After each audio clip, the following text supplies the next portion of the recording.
আসসালামু আলাইকুম। দর্শক সাথে থাকবেন, কথাগুলো শুনেন কি বলি।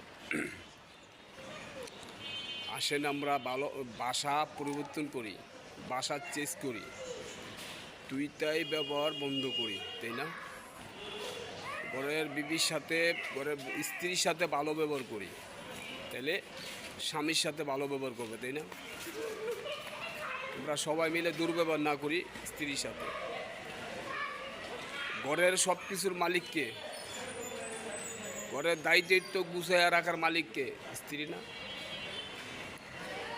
আসেন আমরা দুর্ব্যবহার না করি, ভালোবাসার ভিতরে চলি, ভালোবাসা দিয়ে চলি, তাই না? অনেক অনেক অনেক লোক কিন্তু আছে, বা সবাই কিন্তু এই কাজটা করে না। বউর সাথে তুইটাই ব্যবহার করে, এই এটা দে, এইটা নে নে দে, বাসা এটা কি ভালো? ভালোবাসা না।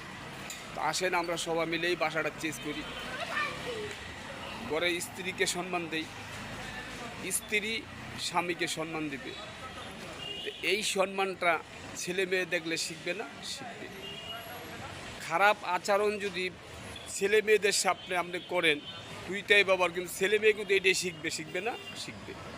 তো আমরা সবাই আসেন মিলে এক কাজটা করি, ঘরে স্ত্রীকে সম্মান দেই, সম্মান দেওয়া শিখি, ভালোবাসা দেওয়া শিখি, এবং ছেলে মেয়ে এটা এই জিনিসটা শিখে নেবে। এবার আমার বাবা মা ভালো ব্যবহার করছে, ভালো সম্মান দিছে আমার আম্মুকে, বা আমার দাদিকে ভালো সম্মান দিছে, ভালো আপ্যায়ন করছে, ছেলে মেয়েটা শিখতে পারবো, শিখতে পারবো না? চলেন আমরা সবাই কাজটা করি, কেউ কারোর সাথে দুর্ব্যবহার না করি, আচার ব্যবহার না খারাপ না করি, সবাই ভালোবাসার ভিতরে চলবো, ভালোবাসা দিয়ে চলবো। ভালোবাসা দিবেন তো?